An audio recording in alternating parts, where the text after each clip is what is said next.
Assalamu alaikum everyone. We will continue with chapter 3 today. So last time we were talking about the kinematic forces, and the most important kinematic force was the acceleration. So we looked at some equations for acceleration, distance, and time and velocity. And today we will start the discussion about dynamic forces. So dynamic forces are the external forces acting on the vehicle when the vehicle is in motion. Obviously, when the vehicle is stopped, uh, any effect of external forces is uh, does not make any difference to us. Okay, the vehicle is already stopped and it is just standing there. So when the vehicle is moving, the external forces start to act on it, and then we have the effect of the external forces on the vehicle. So there are four external forces of external forces which are listed in your textbook. There can be others as well which are having minor effects on the vehicle, but the main are four external forces. The first one is air resistance. Okay, resistance provided by the air. Okay, this is very understandable. Everybody knows about the air resistance.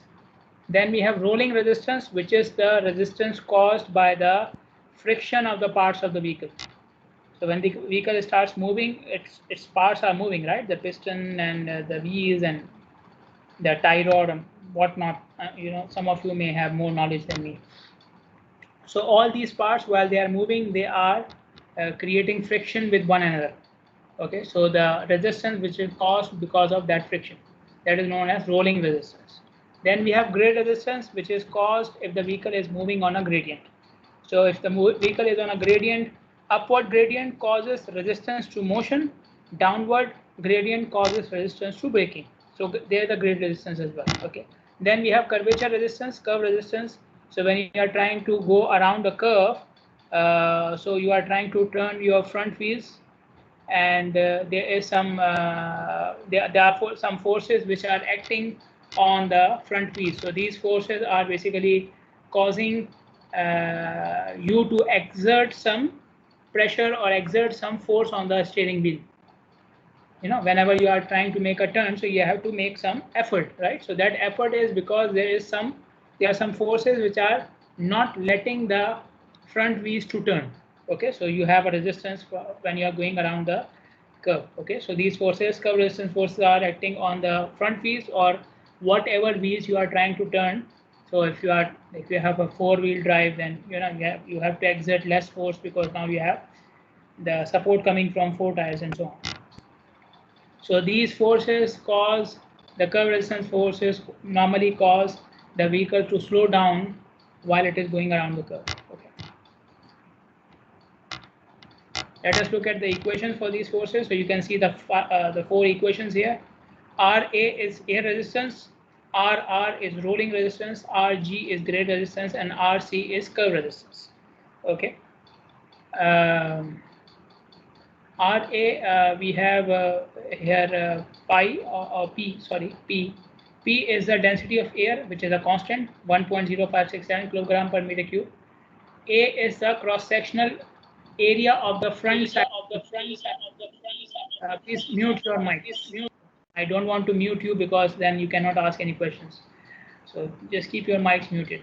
So A is the area of the front side of the vehicle. Yeah.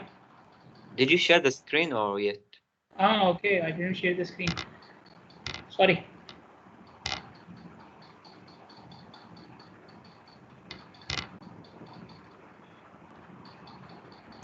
Okay, you can see it now, right? Yes. Okay. So these are the four equations. Okay. Before that, I was talking. I think you heard me. Okay. So that's fine. So these are the equations. The four equations. Ra is for air resistance. So in this equation, we have P, which is the density of air. I made it as a P, but in the book it is mentioned as rho, the Greek letter rho. Okay, but they are very similar to each other. Okay, so density of air is a constant, so you have a value here. Then we have CD, which is the drag coefficient. Okay, and drag coefficient for a normal car is 0.4 and for trucks is 0.5. Now why I'm saying for a normal car, because many of you may know living in Bahrain that we have racing cars, and racing cars have lower drag coefficients because of their design. Okay, this is a whole game, right? You cannot race in a normal car because you will face more resistance. So they decrease the resistance by changing the design of the car and by changing its area of cross section. Okay, then we have U here. So then we have A here. A is the cross sectional area of the vehicle on the front side. Okay, the front side of the vehicle, the front cross section area. Okay, so the rear vehicle, the rear side of the vehicle may be bigger or smaller, doesn't matter. We are talking about the front side. Okay, then U is the speed of the vehicle and G is the gravitational force. Okay, then RG is the grade resistance. It is calculated by multiplying weight by the gradient, weight into gradient. Simple. Then we have rolling resistance RR, which is because of the friction of the internal parts. So we have, most of them are constant except U and W. So U is what? U is velocity and W is weight. Okay. Now there were two constants given here in terms of letters. Okay, so and the values of those constants were already given in the book. So instead of using, so there were two C's here, two more parameters here. Okay, 7 raised to power 10 minus 6 and 0.077. Instead of these two numbers in the book, if you look at the equation, you will see two other parameters here. But the values of these parameters are given in the book. So instead of you putting the values of the, instead of putting the parameters and then telling you the values, I already put the values directly. Okay, so when you see the equation in the book, don't be scared, it's the same equation, but the values which are already given, I put them directly in the equation. Okay, instead of using the parameter. Then we have RC, which is the curve resistance. So we have U, velocity, W, weight, G, gravitation force, and radius. Okay, and again in the book they have mentioned it as R, but we are using R for some other parameters as well, so I have changed R from radius.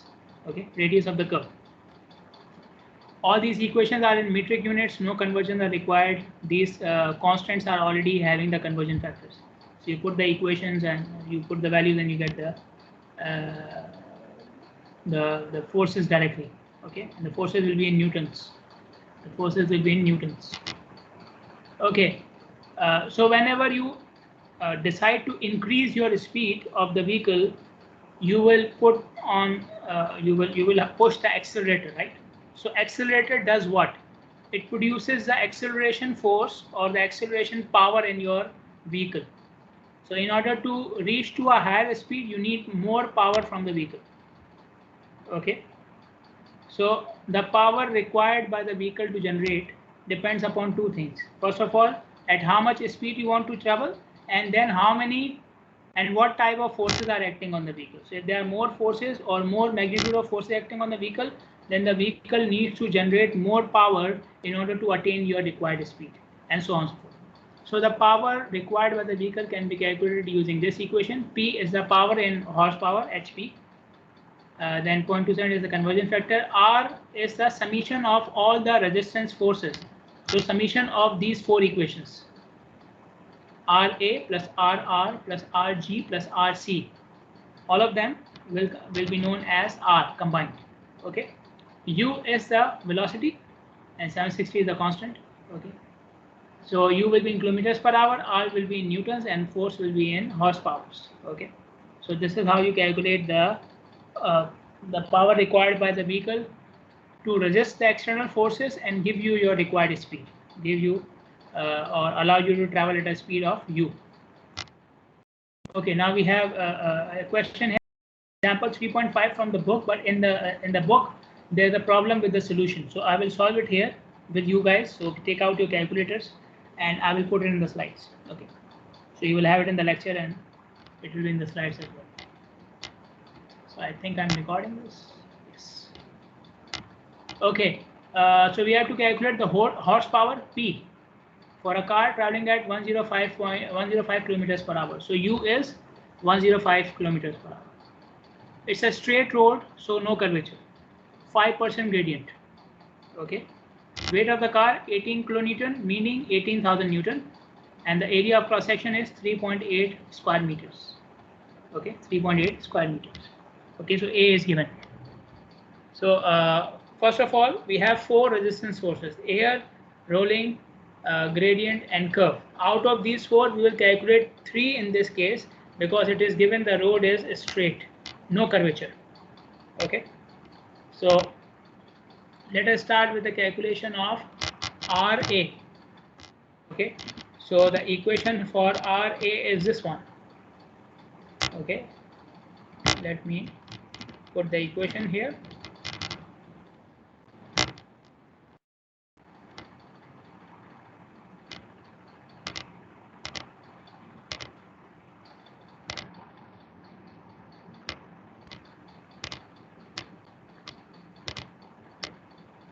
Okay, so this is the equation for RA. I will put the values. Okay, which is 0.5 is a constant. Then I multiply it with 0.077, which is a constant, into P, okay, which is the density of the air, okay, which is 1.0567. 1.0567 multiplied by drag coefficient. It's a car, so drag coefficient will be 0.4. Multiplied by area of cross section, which is 3.8 given. Multiplied by the square of the speed. The speed is 105 kilometers per hour. Okay, so I'm taking the square and multiply twice. Okay, divide by, let me close the bracket, divide by G. Okay, so G is 9.81. So give me the value of RA now.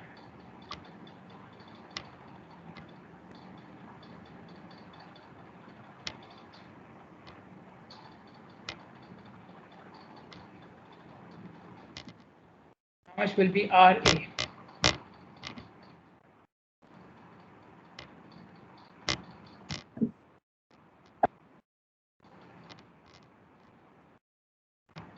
Yes, you can type it.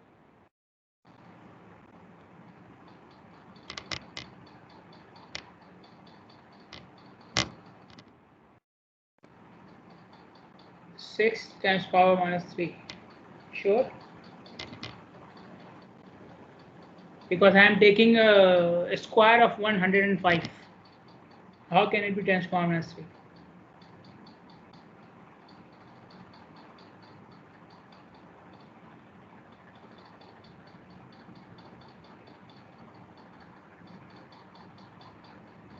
.3 still, it's very low. 105 into 105, that is itself like in thousands. And then you multiply with 3.8, then you multiply with 1.067 and so on, and then you divide with only 9.81. It is giving you 6.3.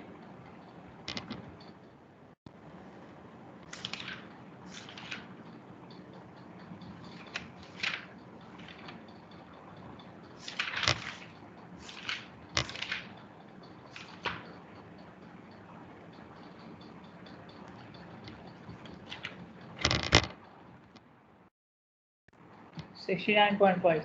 Okay. Can somebody else confirm?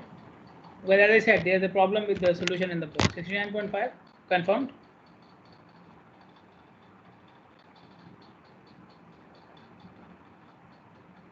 Anyone else? Because I want to make sure that the solution is correct, is not given correctly in the book. 69.5.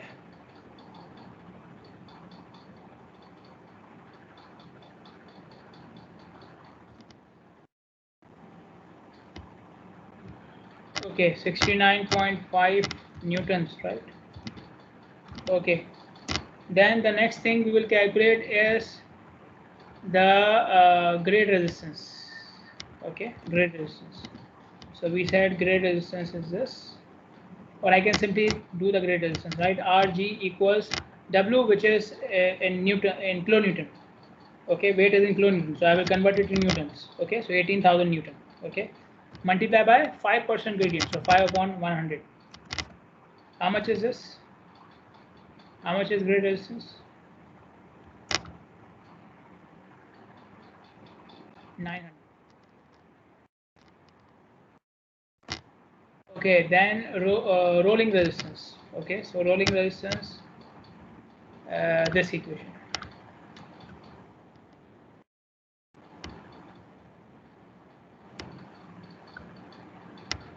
Okay, so rolling resistance 0.012 plus 0.077 into 7 times power minus 6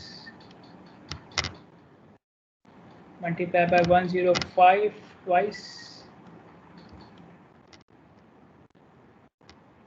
and then W, which is 18 Newton, right? Yeah, 18 Newton. So 18,000. Yes.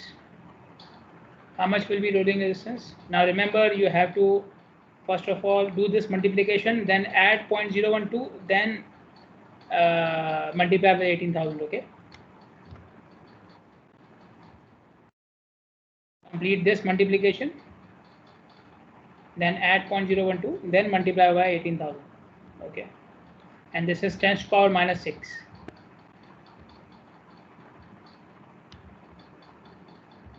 Okay, 10 to the power minus 6. 7 to 10 to the power minus 6. How much?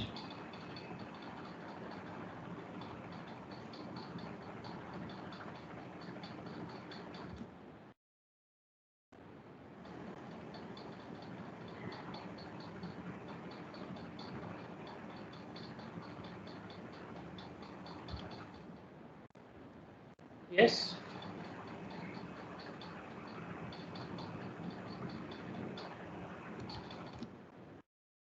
$323. Okay, we will take it 323 Newton.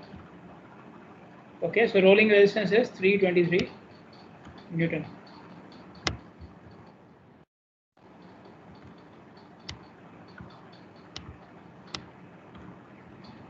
So how much will be total R now? Summation of all the values.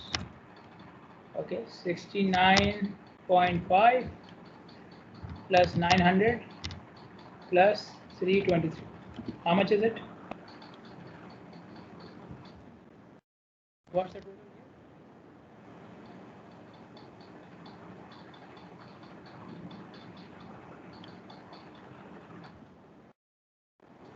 here? 1292.6. Okay, 1292.6. Okay, then the power required by the vehicle. We are trying to calculate the power required by the vehicle, right? So power is this equation, right? 0.278 RU upon 760. Doctor, it's 0.5, not 6. 0.5. Yes. Okay.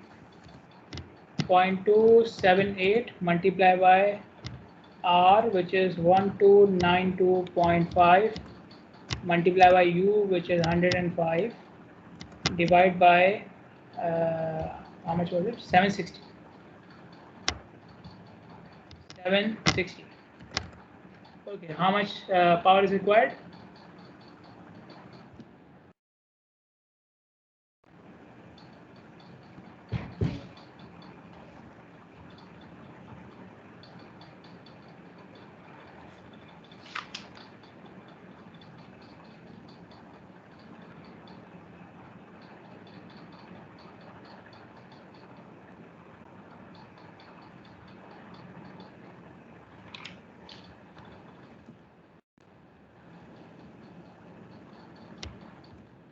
How much is the power?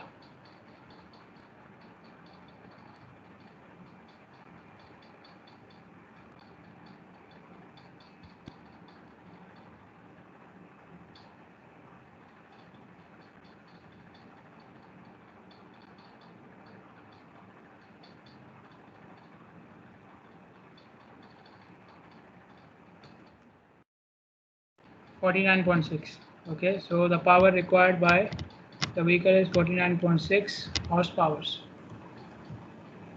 Okay, let us do another example. Okay, this is a different sort of example.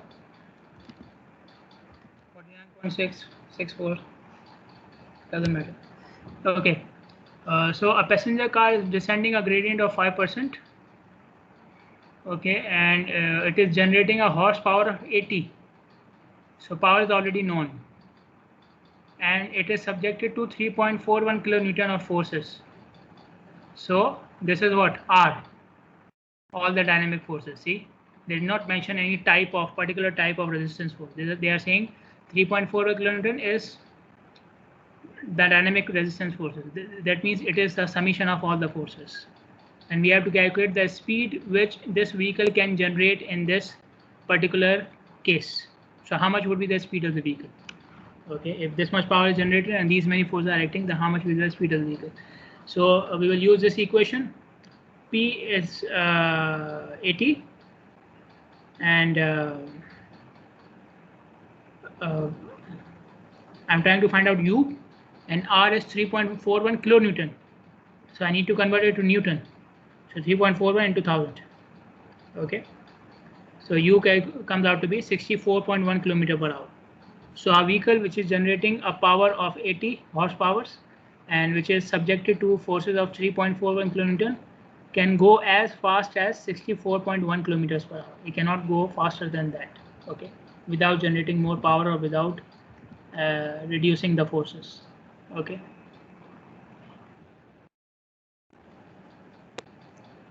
Now, using the dynamic and the kinematic forces, we will calculate some characteristics related to the road.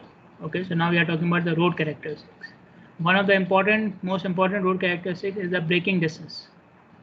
So braking distance is the horizontal distance covered by the vehicle while you are trying to stop or reduce your vehicle. Basically, when you are pushing the brake, the horizontal distance covered when you are pushing the brake.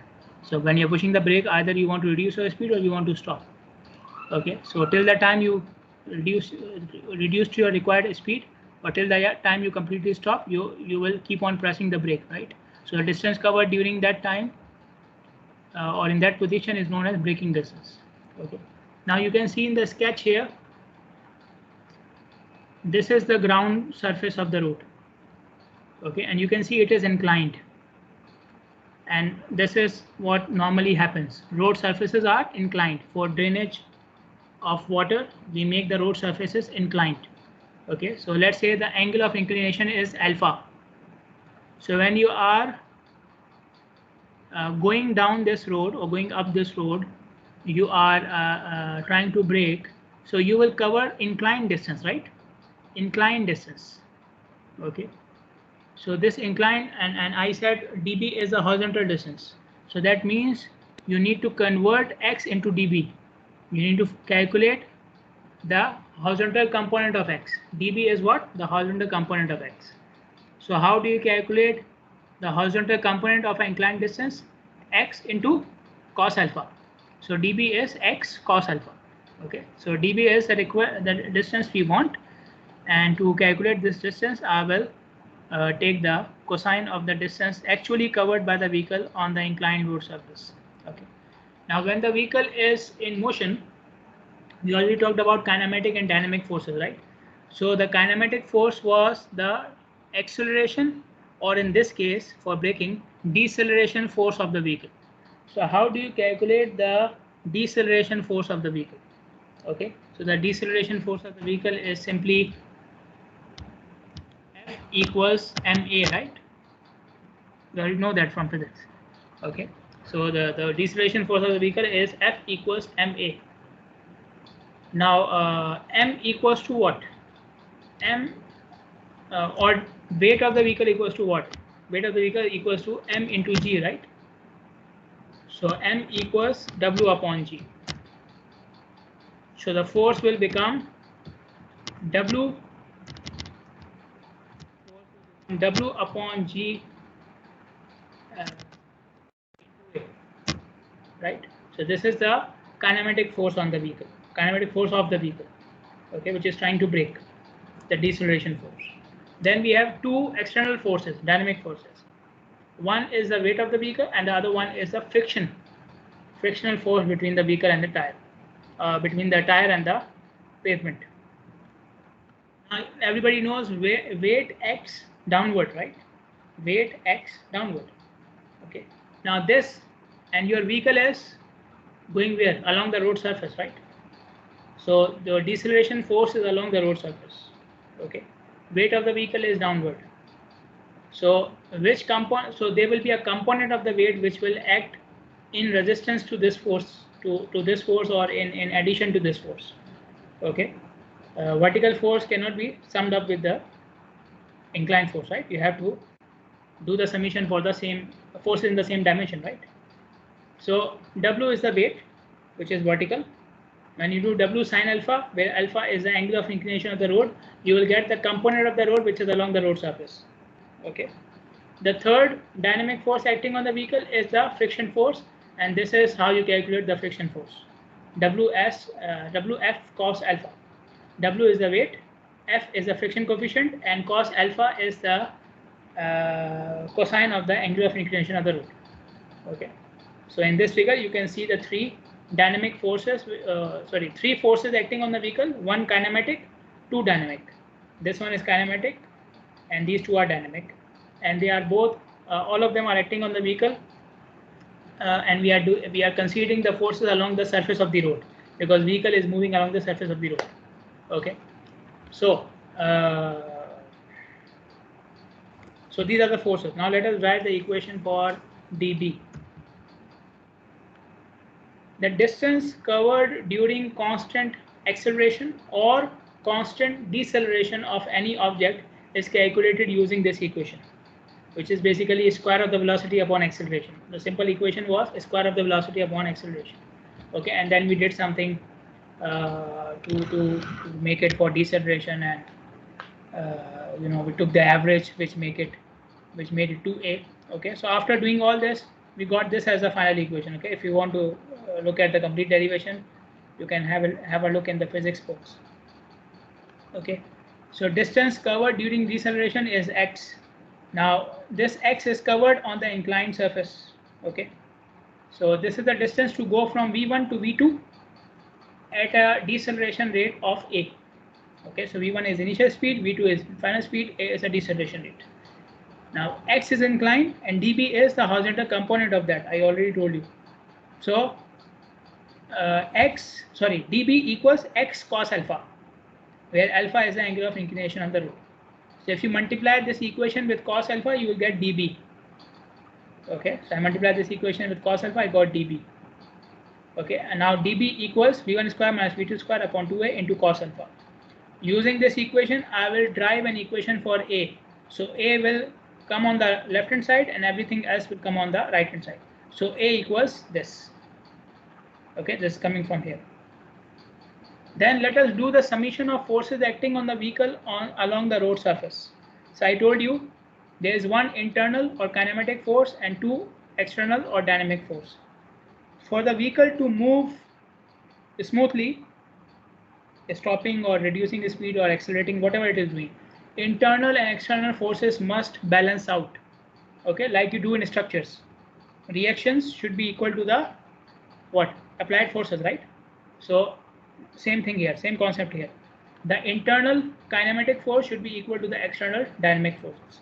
What was the internal force? The force due to deceleration, which was ma, and then I changed ma into w upon g into a. Okay. What are the external forces? One of them is friction. So this is the frictional force along the surface of the road, and the other one was the weight, and w sine alpha gives you the component of the weight along the surface of the road. Now in this equation, you can see w is common, so you can cancel out w from both sides. So w is cancelled out. Okay. Then you can see a is here. I already have an equation for a, so I can replace a with this equation. So you can see here, instead of a, the whole equation of a comes. Now if you look at this equation, after cancelling out and putting the value of a, you can see cos alpha here, and sin alpha here. So if I divide the whole equation with cos alpha, what would I get? It will cancel out from here, and here it will make sin alpha upon cos alpha. And sin upon cos is what? Tangent. Now let us denote tangent alpha with capital G, gradient of the road. Okay, so I divided the whole equation with cos alpha. This term became sin upon cos, meaning tangent alpha, and I'm replacing tangent alpha with capital G, meaning gradient of the road. So this is the equation. I place sin alpha upon cos alpha with G, and then I have dB. So I put dB on the left hand side, everything else on the right hand side. So the equation of dB is this one.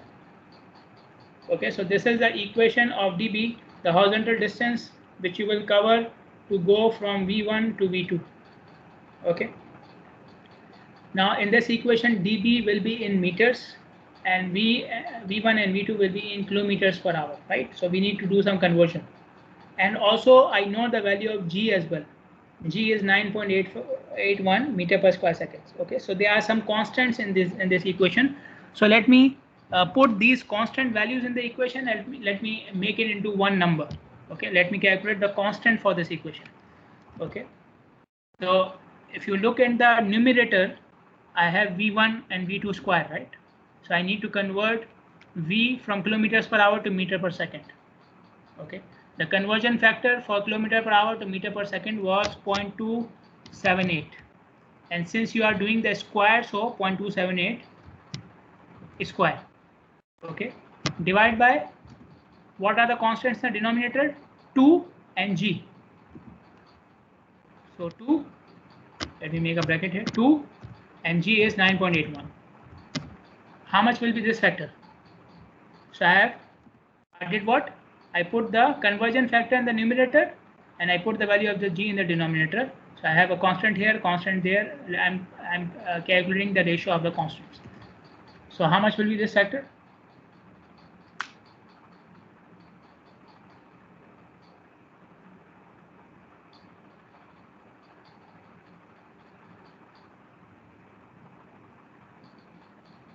Yes.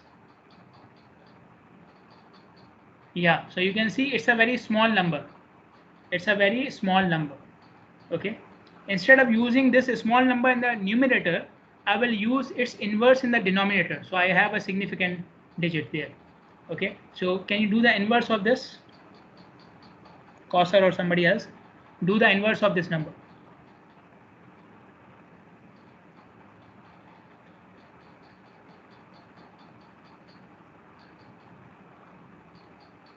Yeah, 253.86, which means almost 254. So instead of putting 3.9 10 to the power minus 3 in the numerator, I will put 254 in the denominator. Okay, so this is what they have done. See, okay, 254. If you want to put the real factor, the actual factor was 3.9 10 to the power minus 3 in the on the upper side. I took the inverse and put a significant digit in the denominator. Okay. Now in this equation, so this is the equation for braking distance. Now in this equation, you can see I have replaced. There was F, right? F, friction coefficient. I replaced friction coefficient with A upon G. I replace the friction coefficient with A upon G, because friction depends upon the gravitational force or weight of the vehicle and the deceleration rate or the acceleration rate of the vehicle. Okay, so frictional coefficient can be calculated as A upon G.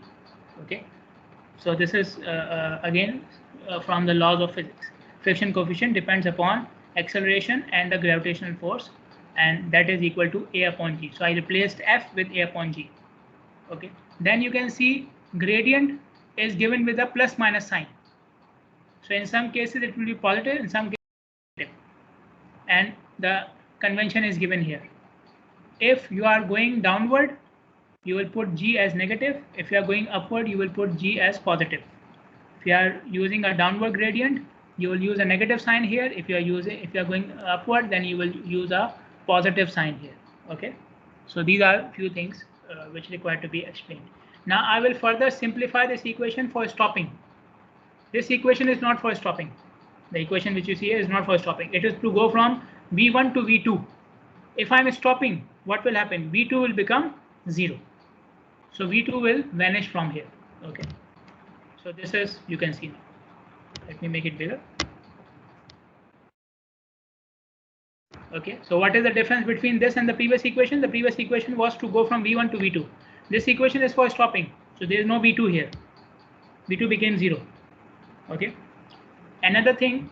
So I replace the value of f with a upon g. G is a constant. I know the value of g. I can calculate this ratio if I know the value of a, right?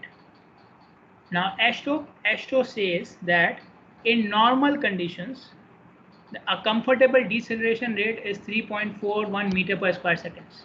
So A can be taken as 3.41 meter per square seconds for normal braking conditions. For example, you are coming towards a speed hump, you are coming towards a signal. So these are normal conditions on the road. You come across them every day. Okay, so you will brake normally. Okay, but if you are braking in an emergency condition, so you will brake harder, right? You will press the brake harder. So your deceleration rate will be higher. So for emergency conditions, you will use a deceleration rate of 4.51 meter per square seconds. Okay, so 4.51 for emergency and 3.41 for normal. Okay, so if you use the normal deceleration rate, so A upon G will be how much? So F equals A upon G, where A is 3.41 and G is 9.81. How much is F?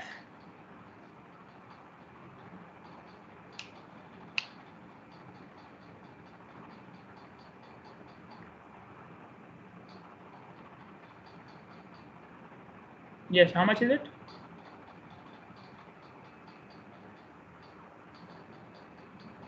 .35. Okay, 0.35, which is the one which we normally use. So instead of A upon G or instead of F friction coefficient, we will normally use 0.35. Okay, but you must know how this value is coming, because in some cases we may change the deceleration rate. So you must know 0.35 is not a constant, it is basically A upon G. So when deceleration rate changes, you have to calculate the ratio again. Okay, so this is the equation for stopping. Now let us do a couple of examples before we finish. Okay, the first one is related to testing of braking distance on gradients. So there was a student and he had or she had too much free time, so she decided that I will check the braking ability of my car. Okay, so what she did, she drove her car on a 3% downward gradient and then on a 5% downward gradient. Okay, on using the same speed, at the same speed. So when she was going 3% downward gradient, her speed was u, and when she was going at 5% downward gradient, her speed was again u. How much distance she covered, she is not telling us that. Okay, you will say why I'm saying she, because it is written in the question. Okay, I'm not making it up. Okay, it was a girl, and okay, and it was a mean girl because she didn't give us the value of the distance. She didn't give us the value of the distance.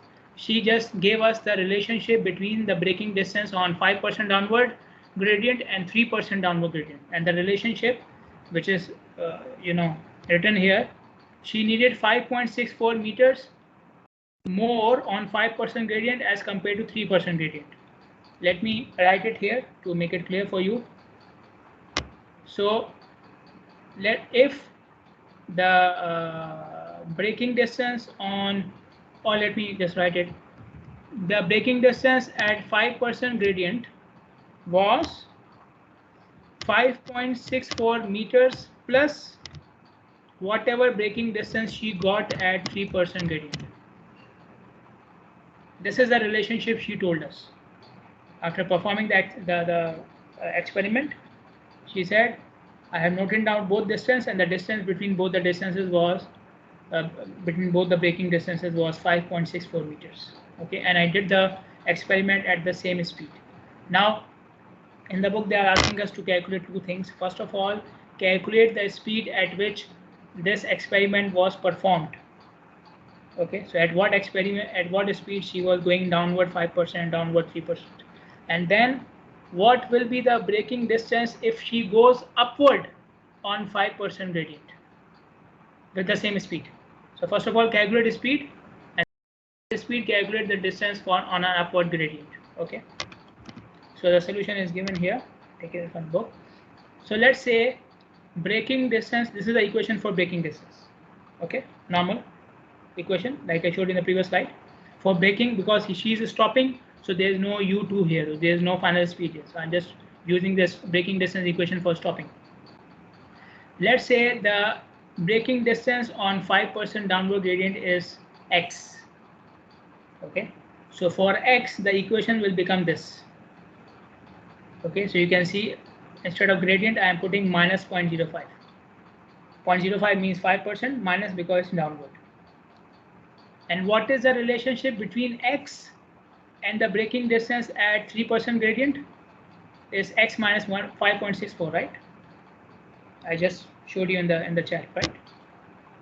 I wrote it in the other way around. Okay, so x equals braking distance at 3% plus 5.64. Okay, so x minus 5.64 will give you the braking distance at 3% downward gradient.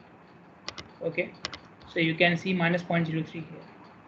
Okay, now I can put 5.16 on one side and everything on the other side.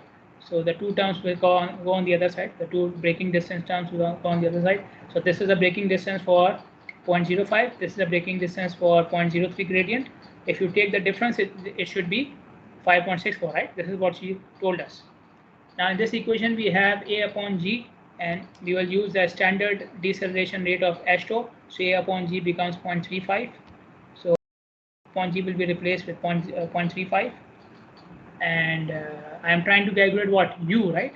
The speed at which she tested the braking. So now you have a simple equation. You have only one unknown. You solve this equation to get the value of U. U comes out to be 83.96 km/h. So she tested the braking ability of her car at 83.96 km/h. Okay.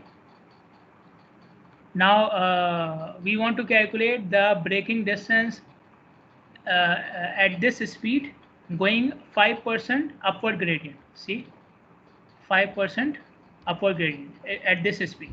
So we will use this equation, braking distance equation.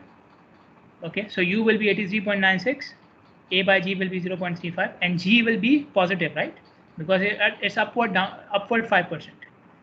So it will become positive, and for G I will write 0.05, so plus 0.05.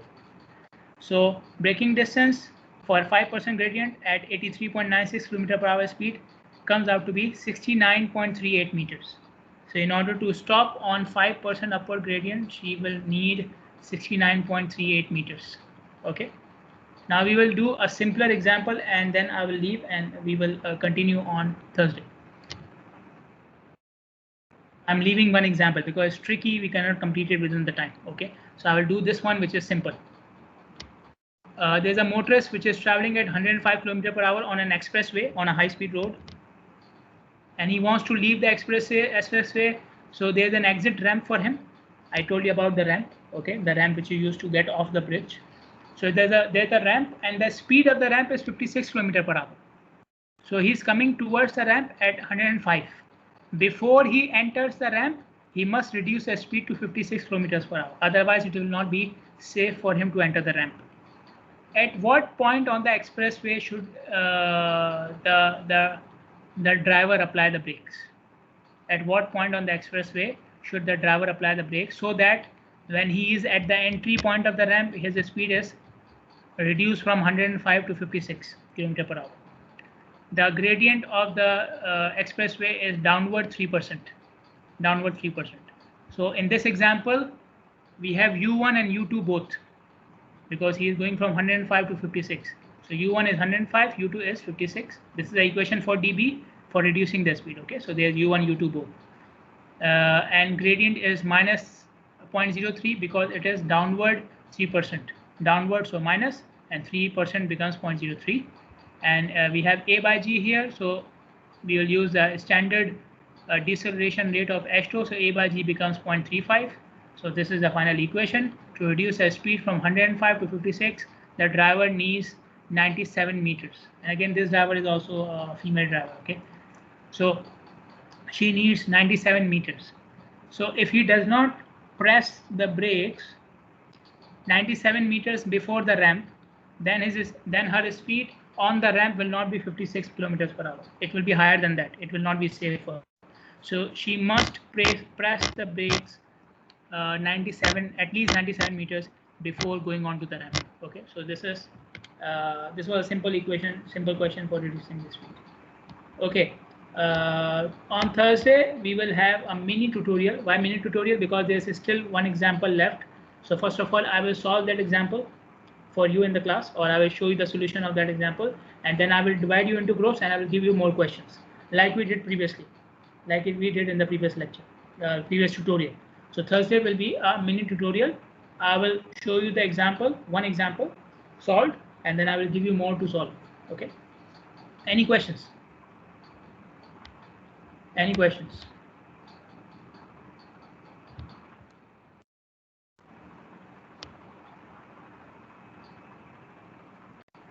Okay, so I will move to the attendance. Ala Ahmad.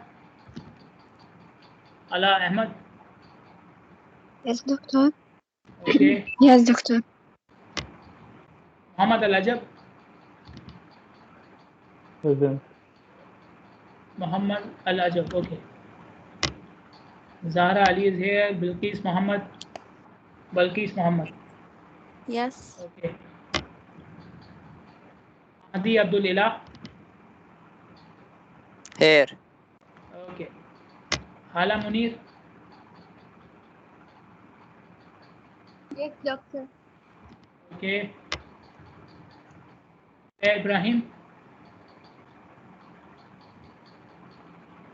Okay. Ali Hussain is here. Fatma Muhammad. Yes.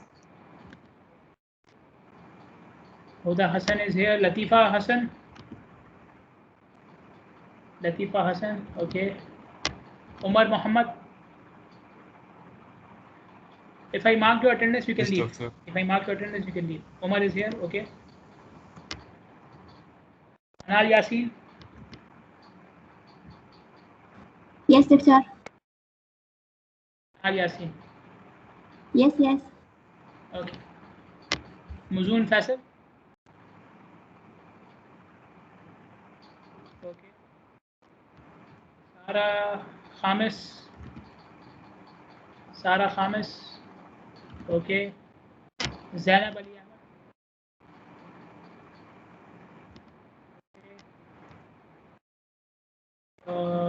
Kausar is here. Okay, fine. Mohammed Jafar. Present.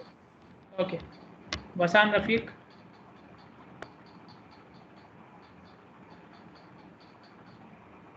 Wasan Rafiq.